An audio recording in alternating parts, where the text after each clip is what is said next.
The last 10 nights of Ramadan has started. It is a beautiful chance to reshape your Qadr, to beautify your destiny, and to transform your heart in ways you may not even realize yet. So let's begin this journey together and explore how you can make the most of these last 10 nights of Ramadan.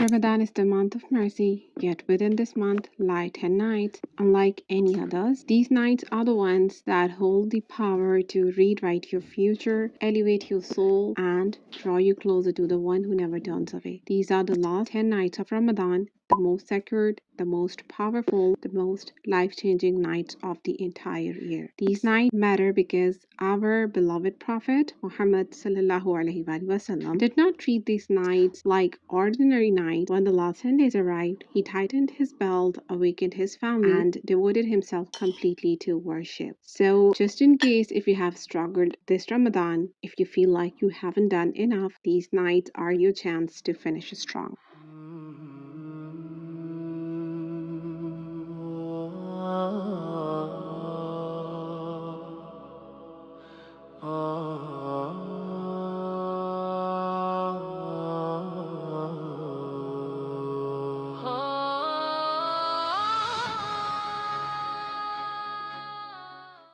I was just updating my Ramadan tracker and it struck me that this isn't just any night, it is Monday, the 20th night of Ramadan. With it, the last 10 nights begin, the heart of Ramadan, where time feels different, it feels softer yet heavier with meaning. Hidden within them is Laylatul Qadr, the night of decree. These are the night unlike any other you will ever live because they are better than 1,000 months and worth more than 83 years of worship. In these nights, the doors of mercy, forgiveness, and destiny open wide. So just pause for a moment and let that sink in. One night, one single night that could define your entire future. This is the night where the angels descend, a night where destinies are written, and a night where your past can be wiped clean, your heart can be renewed, and your future can be rewritten with mercy.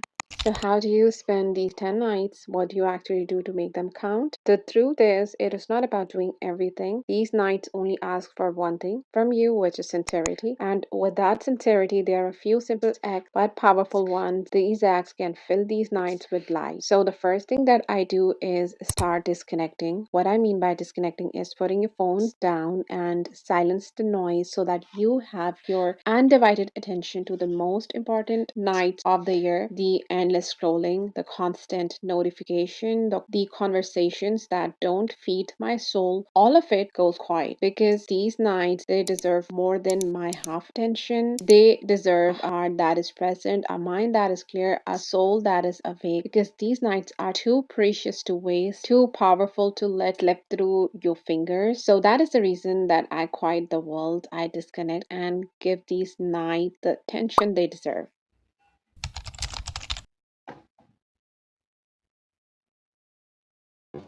I've also prepared a small prayer corner in the beginning of Ramadan. Nothing fancy, just a clean space, a quiet corner, a place where my heart feels calm. It just needs to feel peaceful. A prayer mat, a Quran, tasbih, and maybe a small light in the corner. Also a water bottle to keep myself hydrated. Because these nights, they are not about the room around me, they are about the state of my heart. And when the space is simple, when the world around me is uncluttered, my soul finds it easier to breathe, to focus, to return to Allah with sincerity.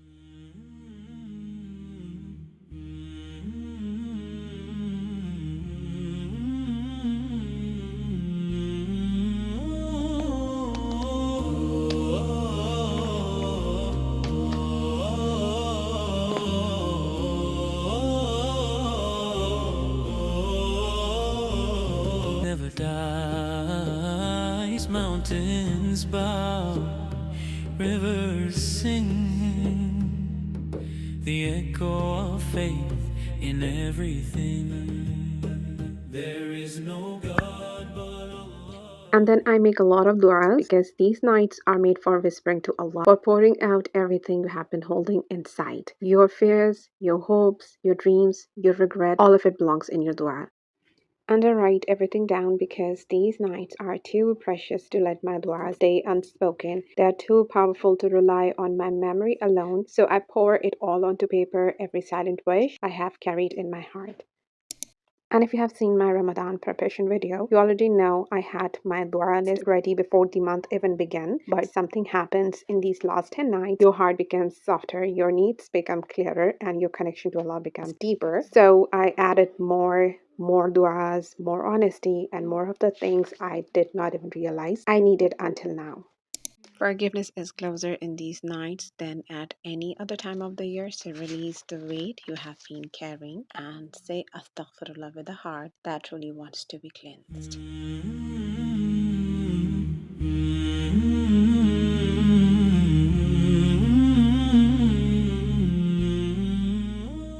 Let the Quran be your companion, even if it is just few verses. Let its words soften you, because these nights were honored by Quran. So honor it by returning to it.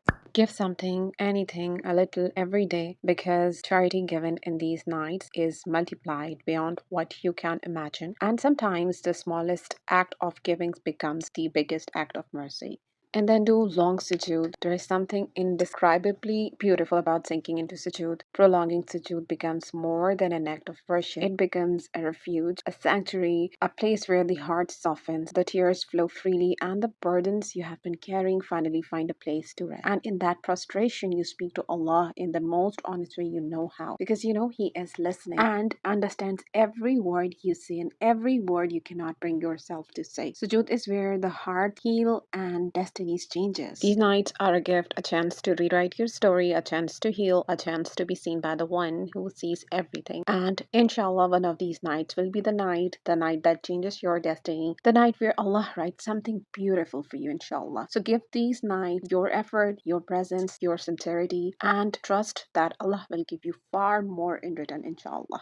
And may we all continue this journey long after the month ends. Until next time, stay grounded, stay growing, and stay connected. Also, keep in your duas, and I will keep you in mind. And if this video brought you even a small spark of benefit, if you have made this far into the video, I hope something in it brought you a little knowledge, a little inspiration. And as we enter these last 10 nights, remember this: every sincere prayer matters, every whispered word is heard, every intention, even the quiet ones no one else sees, is recorded with mercy. May these nights wrap your heart in compassion, soften what is heavy, illuminate what is hidden, and fill you with the forgiveness that settles deep within your chest. And may Allah accept every moment you spent seeking Him, every step, every tear, every effort done in silence. May He write for you a destiny more beautiful than anything you have ever imagined. As we come to the end of this video, I want to remind myself and all of you that Ramadan is slowly preparing to leave us, but the teachings, the habits, the growth, and the connections with Allah we built in this month, those are not meant to fade when the crescent moon changes. Ramadan is a training ground, not a temporary phase, so let's carry its spirit into every month. Thank you so much for watching, and may we all continue this journey long after the month ends. Until next time, stay grounded, stay growing, and stay connected. Also, keep me in your duas, and I will keep you in mind. And if this video brought you even a small spark of benefit, don't forget to subscribe so we can continue this journey together.